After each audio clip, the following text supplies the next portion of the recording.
I wonder if the conversation was going to go here in the first place.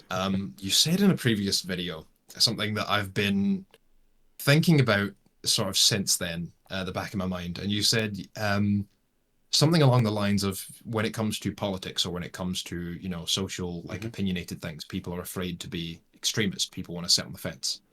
Whereas me personally, politically, I count myself as relatively centrist. But I don't do that because I'm sitting on the fence. Like I Hmm. will vehemently sort of defend my place at the table and talk about how I feel about something. Like personally, I see extremism as the problem. Hmm. Like, what would you?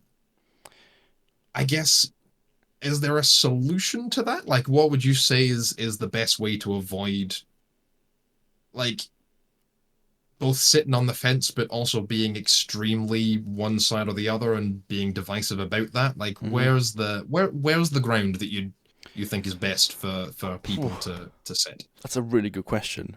Um, for most of my life, I thought I was a lot of things. I thought I was a agnostic. I thought I was a full liberal. I thought I was open to everything and everything and whatever.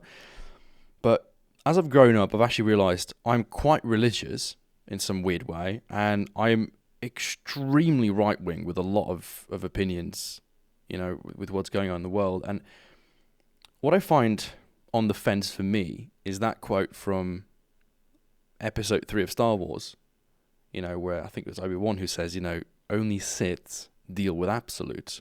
And I try to think of it in this polarizing way where I'm inclined to objectively agree with you.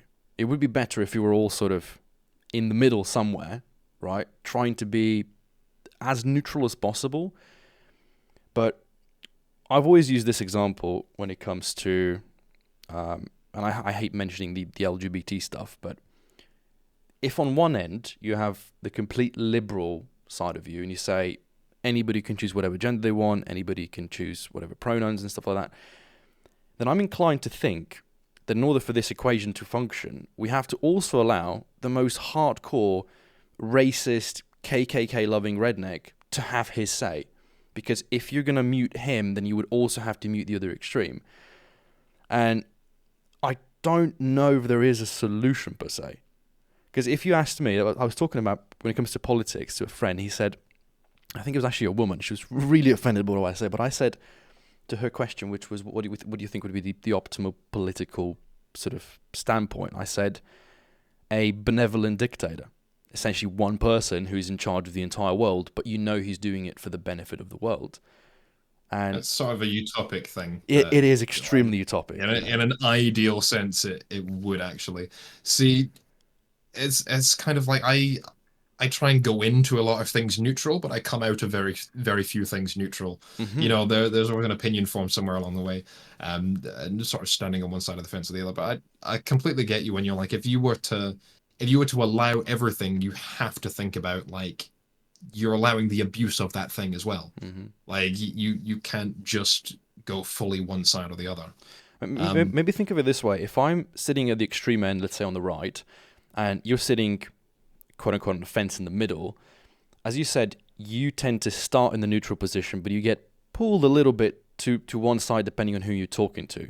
Now, if I'm too extreme, you might start going in the opposite direction. You go a little bit more liberal, but chances are my strong opinions and arguments hopefully will pull you a little bit closer, but also your reasoning and level headedness will pull me a little bit closer. So, in a way, we are meeting in the middle, which creates a new extreme, but that extreme is now significantly less than the actual big portion of the scale, right? So maybe mm, that's the sensible thing. But I like extremes because for me, I found that it's easier to live life if I put myself on one side or the other because I don't have to think about it. In my case, I generally try not to care. So I try not to care if I'm going to offend somebody. I try not to care if I'm being a little bit too edgy. If like the girl I'm on a date with just going to walk away because I said something that's on the wrong lines.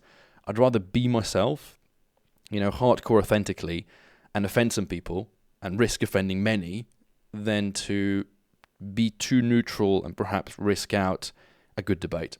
Because what I've realized is I love debating so much. And what I see for the future of this podcast is that you people as guests who, you and I are talking today for the first time, hopefully we'll talk many more. and each time we can dwell into a topic that is slightly more touchy, and we can challenge each other's viewpoints, right? Because at the very Mm. end here, you have actually challenged me in a very nice way, and I love that because you have a point of view and I have a point of view, and we're trying to find if there is a middle ground where we agree, and if that middle ground is healthy for the world, essentially.